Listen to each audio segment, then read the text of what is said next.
अस्सलाम वालेकुम। मैं हूँ नादिया तनवीर और आप देख रहे हैं all about baking by Nadia Tanveer. तो जनाब हमारा रमज़ान वीक चल रहा है। रमज़ान वीक की दूसरी रेसिपी है पालक और आलू के सादा से पकोड़े। कुछ भी फैंसी नहीं है, बट आपको बहुत कुछ सीखने को मिलेगा।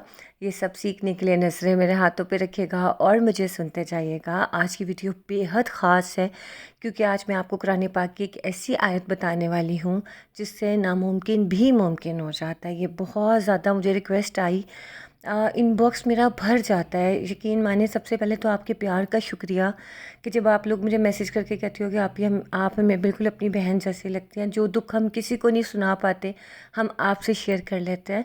तो मुझे लगता है रियली मैंने तो सिर्फ बेकिंग सिखाती हूँ, पता नहीं कैसे आप लोगों का इतना एतमाद डेवलप हो जाता है मेरे पे। फिर जो दुख सुनने को मिलते हैं, यकीन माने रोंगटे खड़े हो जाते हैं। ख़वातीन ही ख़वातीन को सुकून नहीं लगने देती। औरत ही औरत की दुश्मन है, समझ से बाहर है। अच्छा जनाब, ये देखो, ये मेरा पंचसूरा है। माशाल्लाह कुरान पाक मेरे दो हैं, दोनों नीचे थे। बच्चे भी पढ़ते हैं, मैं भी पढ़ती हूँ। तो एक वरना ऊपर होता है, एक नीचे होता है। तो ये पंचसूरा मेरे पास था। अच्छा, ये बहुत पुराना है, ये बहुत ज़ईफ़ कह लो आप। जब मैं छोटी थी, हम मेरी दादो, मेरी अम्मी, हम ये लोग पढ़ते थे। जैसे जुम्मे वाले दिन अक्सर कोई सूरत पढ़ ली, सूरह कहफ पढ़ ली। तो जनाब ये जुज़दान भी मैंने खुद ही सिया हुआ है और ये देखो इस पे टेप लगी है। ये बहुत पुराना है पानसूरा, समझो इसको तकरीबन 30-35 साल से ज़्यादा ही होगा, इससे कम नहीं होगा। काफ़ी पुराना है ये। तो मैं जब शादी हुई तो फिर मैं इसे साथ ले आई थी। मैंने कहा नहीं, मैंने यही लेके जाना है। अम्मी का जो मेरा कुरान पाक था, जो वो हम बचपन से पढ़ते आए थे, वो भी इतना ज़ईफ़ हो गया, उसे बाइंड भी करवाया लेकिन वो दोबारा से ज़ईफ़ हो जाता है। तो मैं वही पढ़ती हूँ, मुझे बहुत अच्छा लगता है। शादी के कुरान पाक भी हैं लेकिन अम्मी वाला जो है वो मैं घर से ले आई थी।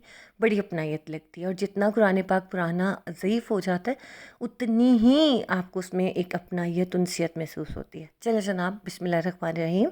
आप लोग ये देखो, ये है जी सूरह वत्तहा, इसकी आयत नंबर 5। ठीक है, ये कुरान पाक की 93 यानी कि 93 सूरत है। आपने इसको खोलना है कुरान पाक में, तीसरे पारे में आपको मिल जाएगी सूरह वत्तहा। उसकी आयत नंबर 5 है, वला सोफ़ा यूती का रब्बु का फ़तरता। ये आयत इतनी इतनी ताकतवर आयत है। वैसे तो पूरा कुरान पाक ही अपने अंदर मोजज़े रखता है। उस कुरान पाक का तो कोई, आप उसको कंपेयर ही नहीं कर सकते ना किसी चीज़ के साथ। लेकिन कुछ चीज़ें होती हैं ना कि आप उनको पढ़ते हो और आपको हकीकतन मोजज़े होते दिखते हैं। ये मैं आपको अपनी पर्सनल ज़िंदगी से बता रही हूँ। एक दफ़ा मैं बहुत ज़्यादा परेशान थी। मैं और मेरी जेठानी हम लोग बाज़ार गए थे कपड़े वगैरह बाय करने, तो टेलर को देने थे। अब वो टेलर जो था, उनके पास गए। टेलर काफ़ी एजड थे और बड़े माशाल्लाह नेक इंसान थे। तो वो जब कपड़े बता रही आप ही, तो उन्होंने बोला कि आप ये बाजी क्यों चुप है ना। तो आप ही ने कहा बस वो वैसे ही थोड़ी सी परेशान है। तो उन्होंने कहा चलो बेटा, कोई भी परेशानी हो ना, आप कुरान पाक की सूरह जो वद्दुहा है उसकी आयत नंबर 5 पढ़ा करो खुला, तो अल्लाह ताला बड़ी आसानी करता है। अच्छा, मैंने ना वो बात जैसे मेरे दिमाग में क्लिक हो गई और मैंने तो बस उसको पढ़ना शुरू किया। घर आई, मैंने कुरान पाक खोला, उसका मतलब पढ़ा। मुझे लगा जैसे वाकई आपको कभी कभी कुछ ऐसा मिल जाता है जिसका आपको लगता है कि ये आपके लिए ही बना है। तो मैं आप लोगों से सिखाऊंगी, आपको कोई मसला है, घर किराए का है, शादियां नहीं हो रही बच्चों की, रिश्ते नहीं आ रहे, औलाद नहीं हो रही, नौकरी नहीं मिल रही, आपको कर्ज़े बहुत ज़्यादा हैं, कोई भी इस तरह के मसले मसाइल हैं, आपने जहन में रखना है चलते फिरते वज़ू बावज़ू। अगर कुछ ऐसे डेज़ आ जाते हैं जिसमें आपने नहीं नमाज वगैरह पढ़नी, तो आप तब भी इसे पढ़ोगी, दिल में पढ़ोगे। ठीक है, चाहे ज़बान से नहीं अदा करो, आप उसे दिल से पढ़ो क्योंकि अल्लाह पाक आपकी नीयत देखते हैं। आपने दिल से पढ़ना है, यकीन से पढ़ना है। अगर आपको मेरी किसी भी बात पे यकीन है ना, तो आपको ये मैं जो आज बात बता रही हूँ, आपने ये आयत पढ़नी है, दिल से पढ़नी है। आजकल तो रमज़ान है, रमज़ान में तो मैं कहती हूँ बस चीज़ें ऐसे, अल्लाह पाक आपकी दुआएं सुन रहा है कि ये लो ये लो ये लो। जब आप ये आयत पढ़ोगे ना, आपके दिल को ऐसे सुकून मिलेगा। इसका मतलब ये है कि अल्लाह पाक हमारे नबी करीम सल्लल्लाहु अलैहि वसल्लम को फरमाते हैं कि आपको अनकरीब आपका रब इतना अदा करेगा। मतलब मैं मुकम्मल सही तर्जुमा ना कर पाऊँ लेकिन मैं आपको तशरीह बता देती हूँ कि अल्लाह ताला आपको अनकरीब बेहद नवाजेगा। नवाजना क्या है, यही ना कि आपकी कोई भी चीज़ आपकी पसंद की होती है, आप कोई चीज़ मांगते हो, लिटरली आप यकीन मानो, मैं जब जब ये आयत पढ़ी है मुझे अल्लाह ने उससे डबल ट्रिपल नवाजा है। ये हकीकत है। 1 महीना नहीं, 2 महीना आपका ऐसे वसीले बनेंगे कि आप लोग बस सोचते ही रह जाओगे कि रियली ऐसे भी होता है। और वहाँ से बनेंगे कि आपकी तवक्को गुमान में भी नहीं होगा। दुरूद शरीफ आप पढ़ लो, उसके बाद आप जो है पढ़ते जाओ, उठते बैठते बस ना दीवानों की तरह पढ़ो, जैसे अल्लाह से बात कर रहे हो। रो के कोई आपको तकलीफ़ दे रहा है, किसी का रवैया आपको तकलीफ़ दे रहा है, आप उसका तसव्वुर करके पढ़ो कि अल्लाह पाक इस इंसान को हिदायत दे दे, मेरे लिए अच्छाइयों का बाइस बन जाए ये इंसान। अल्लाह आपको ज़रूर उसके लिए आसानी देगा। आपने मेरे कहने पे ज़रूर पढ़नी है ये आयत। और जब आपका काम हो जाए तो आपने मेरे लिए ज़रूर दुआ करनी है, मेरे बच्चों के लिए, कि अल्लाह ताला जैसे आपकी ज़िंदगी में आसानियाँ आए, हमारी भी ज़िंदगियों में आसानियाँ आए। समझ आ गई है मेरी बात की? आप लोगों ने ज़रूर पढ़नी है। आज बस अगर हम रमज़ान वीक है हमारा, तो फिर कुछ ऐसा हो जो हम एक दूसरे को बता सकें। आप लोग भी मुझे बताना कि आप लोगों ने कभी कुछ ऐसा पढ़ा जिससे आपका वाकई काम जो रुके हुए थे वो भी हो गए। सबसे बड़ी इबादत तो नमाज और कुरान पाक के बाद दुरूद शरीफ है, कि आप दुरूद इब्राहिमी जितना पढ़ सकते हो आप पढ़ो। लेकिन ये इस आयत, ये बहुत बड़ी आयत है, आपने पढ़ना है। और आपको खुद लगेगा कि नादिया आपने बिल्कुल ठीक कहा था, हमें तो एक ख़जाना मिल गया है कि इधर से पढ़ो और इधर से मिल जाता है। ठीक है, चलिए जनाब, वीडियो हमारी जो है बेसिक पालक पकौड़ों वाली उसकी तरफ आ जाते हैं। अब साथ साथ मैं आपको मज़ीद बातें भी बताती जाऊँगी। ठीक है, तो जनाब, मैं जब भी जुज़ान को देखती हूँ ना, तो मुझे होता है कि ये मैंने इतनी मोहब्बत से सिया था। और पता, जब हम छोटे थे ना, तो हमने जब जुज़दान या जाइनबाज वगैरह धोनी कि भाई गंदी भी हो जाती है, तो उसका पानी भी हम सिंक में नहीं फेंकते थे, ऊपर जाके छत पे या क्यारियों में डालते थे कि भाई बेअदबी होती है। मतलब एक आपका एक तकद्दुस होता है ना। अब तो बहुत लॉजिकल हो गए हैं हम, बेवकूफ़ाना बातें लगती हैं ये, लेकिन बड़ों ने जो एहतराम अदब हमें सिखाया वो हमेशा ज़हन में रहना चाहिए। ठीक है, अच्छा जी, अब आ जाओ जी ज़रा रेसिपी की तरफ। बड़े सादे से पकौड़े हैं, कोई ख़ास चीज़ नहीं है। अच्छा जी, इमली की चटनी मैंने बनाई थी। इमली की चटनी मेरी ख़त्म हो गई थी, मैंने पहले रमज़ान में बनाई थी। अब ये मैंने आज बना के रख लिया, ये मेरी पूरा हफ्ता चल जाएगी। क्योंकि मैं और बच्चे और तनवीर होते हैं, तो मतलब इतना ज़्यादा खट्टा कोई पसंद नहीं करता। लेकिन ये है कि पकौड़ों वगैरह के साथ बच्चे शौक से खाते हैं, वरना केचप खाते हैं। अब ये देखिए, मैंने तकरीबन आप समझो 5 आलू ले लिए हैं मीडियम साइज़ के। आपने अपने घर के हिसाब से आलू लेने कि आपके कितने लोग हैं, क्योंकि ये थोड़े ज़्यादा ही बन जाते हैं पकौड़े। ठीक है, इसको धो के छील के फिर मैंने इनको पील कर लिया। और आपने इसके जो टुकड़े हैं इस तरह से करने हैं, बारीक बारीक काटने हैं आपने, जैसे बहुत बारीक काटने हैं आपने। ठीक है, मोटे नहीं काटने। इसके बाद आपने प्याज लेना है। प्याज आप 2 मीडियम साइज़ के ले लोगे, क्योंकि प्याज बहुत अच्छे लगते हैं पकौड़ों में। अगर आपको ज़्यादा पसंद है तो आप ज़्यादा भी ले सकते हो। और पकौड़ों के लिए प्याज जो है आपने मोटा काटना है। अच्छा, मैंने इसमें कोई बेकिंग पाउडर नहीं डालना। ये इतने खस्ता और इतने कम ऑयल लेंगे कि आप हैरान हो जाओगे कि नादिया, पालक के पकौड़े तो बहुत ऑयल लेते हैं, लेकिन ये वाले नहीं लेंगे। इसकी बस एक टेक्निक है, वो आप देखो। आप ये पालक मैंने तकरीबन समझो 10-12 पत्ते ले लिए, वो बारीक बारीक काटे। उसके बाद मैं इसमें डालूँगी धनिया। धनिया भी हमने ले लेना है थोड़ा सा, ज़्यादा नहीं। बिल्कुल ओवरवेलम या ओवर शेडो नहीं कर देना पकौड़ों को कि भाई धनिया ही भर दिया पूरा, वो नहीं।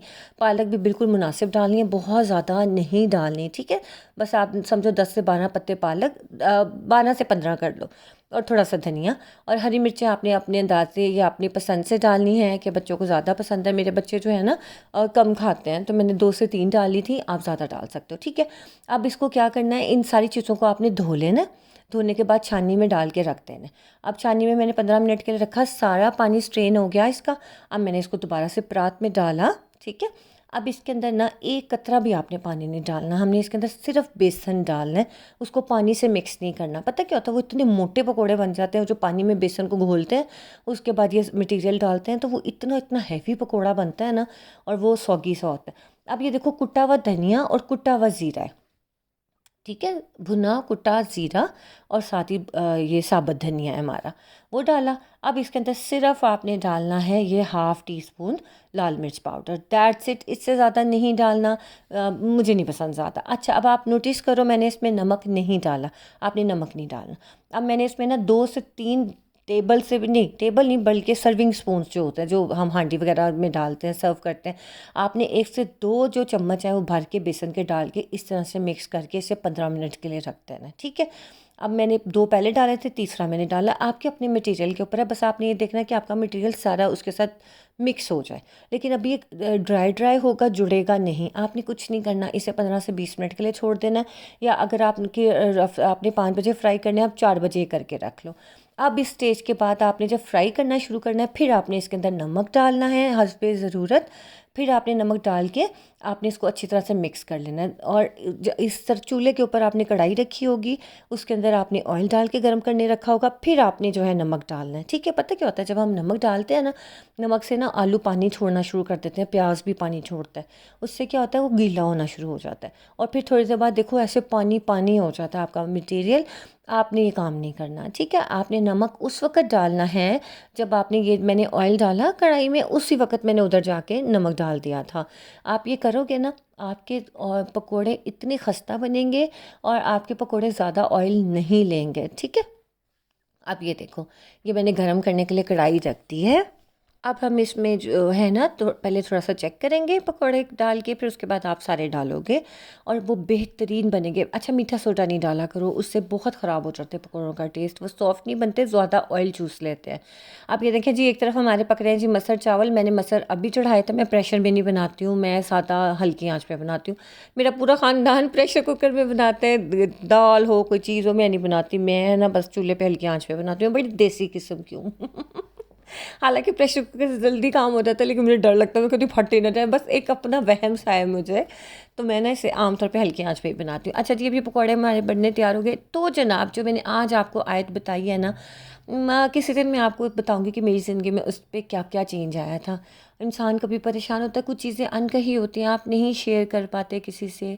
कुछ ऐसे दुख होते हैं आपके अंदर जो आप किसी को नहीं शेयर कर पाते। अच्छा, मेरे अब्बू ना, माशाल्लाह मेरे अब्बू भी बहुत रूशी पढ़ते थे और अब मैं ना माशाल्लाह कुरान पाक कोशिश करती हूँ डेली पढूँ, अल्लाह ताला तौफीक दे देते हैं।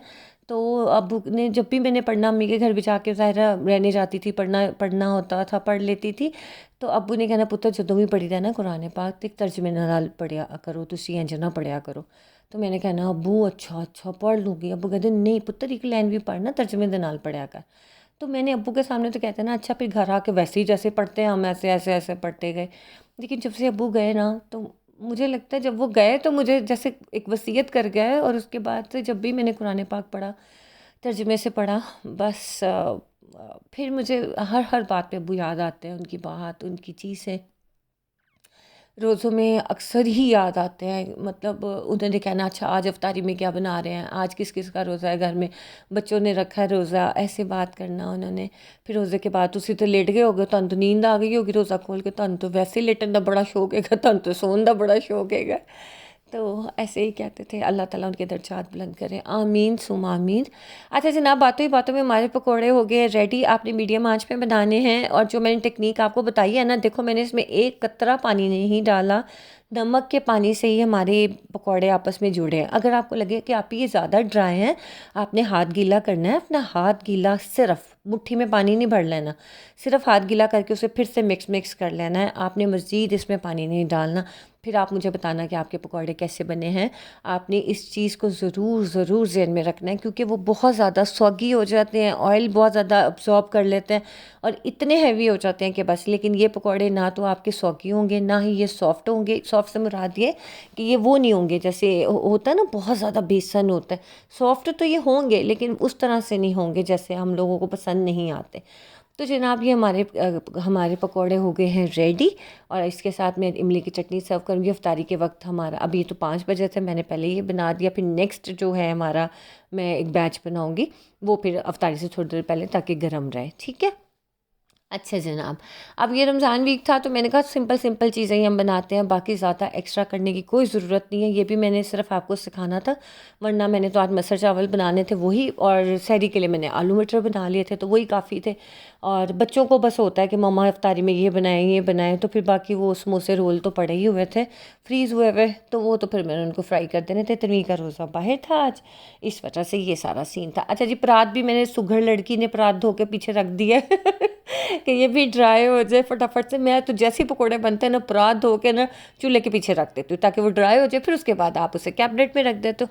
अब आप ज़रा गौर से देखें कि कितने मज़े के पकोड़े लग रहे हैं। इसमें ज़रा सा भी आपको तेल दिखाई दे रहा है नहीं है ना? आपने इसी तरह से ही बनाने हैं और आपको बेहद मज़ा आएगा। आपने इसमें ज़ीरा ज़रूर डालना है और कुटा धनिया भी ज़रूर डालना है।